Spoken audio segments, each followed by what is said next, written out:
Yo, what is going on, guys? In today's video, I'll be showing you one of the best hunter prismatic builds in Destiny 2. This build is super underrated and very broken in endgame content. If you enjoyed today's video, leave a like and subscribe to the channel. It goes a long way and helps me out a lot.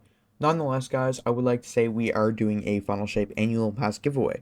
Now, anyone can win this copy. All you have to do is like, subscribe, and comment down below how much you're enjoying the Final Shape so far, or if you've played it yet. Nonetheless, let's get into it. This build is going to utilize a lot of armor mods, fragments, aspects, and exotics. Let's start with the basic. For super, either Silence or Squall, or Golden Gun, or Storm's Edge, or Tether. Now, I have not unlocked all fragments and aspects, but I will show you guys exactly everything to use on the Hunter because I've done everything fully on my Warlock and Titan.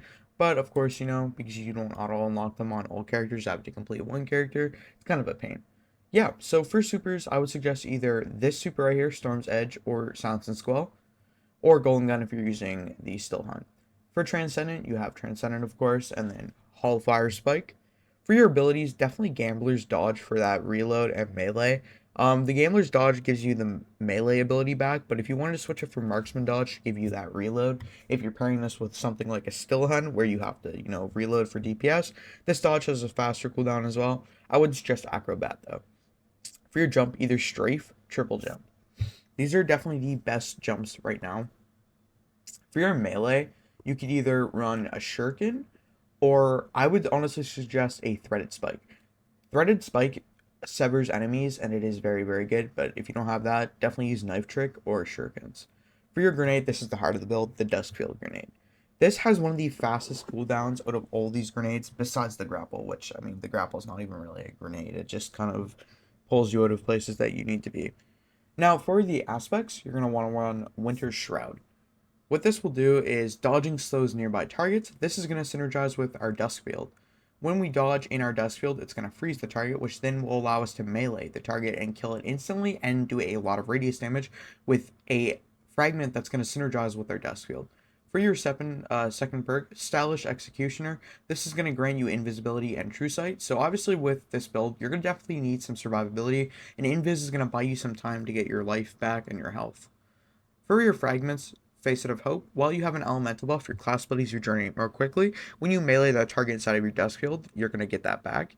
Facet of Dawn, powered melee hits against targets make you radiant. Powered melee final blows make you nearby allies radiant. That powered melee in this case is going to be either the Threaded Spike or the Knife Trick, which will synergize with our Duskfield. Facet of Protection, while surrounded by combatants, you are more resistant to incoming damage. Obviously, this is going to synergize with our Exotic. Facet of Ruin increases size and damage of the burst when you shatter a stasis crystal or a frozen target. This Facet of Ruin is going to synergize with our Duskfield. Then we have Facet of Purpose. Picking up Order Power grants either Amplified Restoration Frost Armor. Obviously, we're going to have Frost Armor because we're using a Stasis Super. Now, I would like to clarify, I don't have great stat builds for my Hunter. That is one thing I am trying to improve my Hunter with. For this build, you want to get 10 Resilience and 10 Discipline, and ideally the highest strength possible. I would definitely suggest focusing in the Resilience stat the most, and then the Discipline stat, because Resilience, obviously in endgame content, you need 10, because this will actually keep you alive more. Now for weapons and armor mods, weapon-wise, you can just kind of run whatever you want. It's honestly all just preference. Now let's get to armor mods. For your armor mods, you're definitely going to want to run a kinetic siphon, 2 of these, and then heavy ammo finder. This is going to help you have heavy ammo.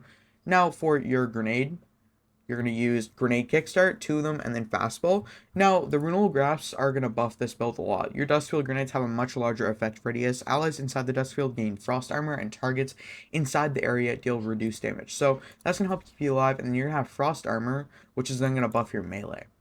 For your chestplate, emergency reinforcement, font of endurance, and stasis resistance. For your boots, solar weapon surge, 2 of these, and then your cloak, bomber, and bomber. This is the build. Now I'll show you guys just an example of how it works. I'll see you then. Alrighty, so we are in the EDZ. Now I would like to clarify with this build, there's not really anything in content. Like going from 1600 to endgame content, it's not going to change how this build works, as this build's not like a DPS build or an ad clear build. It's just meant to help you control the ad proportions. So if we go to like the Slaw sector, just to kind of show how Frost Armor and the Duskfield synergize, you'll see what I mean. As you can see, we just have to kind of find a clump of ads. Let's just kill all these ads so they don't get in the way. Let's let the ship spawn in right here. Now, as we can see, we throw this death field down. It pulls enemies in.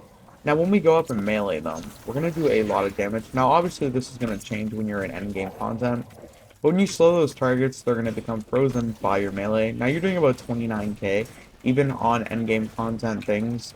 And then you're going to have face of protection, which is going to help you with your health. So it's going to give you more resilience on top of your health. It's going to give you a lot of survivability. Now, if you're on a shuriken, you could double freeze these enemies, so that is definitely something to keep in mind here. But yeah, this build is a lot of fun to run in endgame content. You're going to have void invisibility every time you get a finisher, which is another thing too, and you'll have true sight until you shoot your gun, of course. But yeah, this is kind of just how this build works, ideally. I hope you enjoyed. Leave a like and sub to the channel. As you can see, we have base of protection. We throw a dust field. We have that assist grenade. Just make sure you don't break that nade. Obviously, when you kill an enemy, it's going to break that nade. But now we have frost armor times 5, which is going to give us a lot of damage resistance. This is actually like pre-nerf on the Oculus damage resistance, as you can see. I mean, look how much they're doing. Now, if I don't have face of protection, they're going to do so much more damage here. See the damage increase just from 2 hits by that ab? Yeah, it makes a lot of difference. Anyways, guys, I'll see you in the next one. Leave a like, sub, check out our sponsor. Guardians, I would like to recommend you a fantastic service. Devane.net, you can find teams to complete different activities like raids, dungeons, Trials of Osiris, exotic farming, and many more endgame activities. The best part about the service is it does not require you to share your account information whatsoever.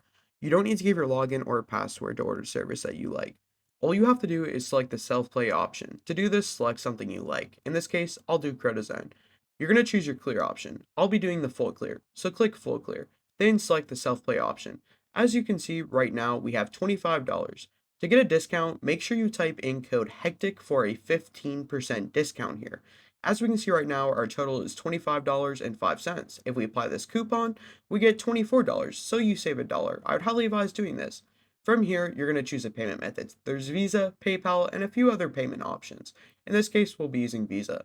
From here, agree to the terms and services, and then proceed to checkout. I would highly recommend Niming.net, especially because the funnel shaper is releasing and there's many awesome services that can be done. That's all for today, guys. I'll see you in the next one.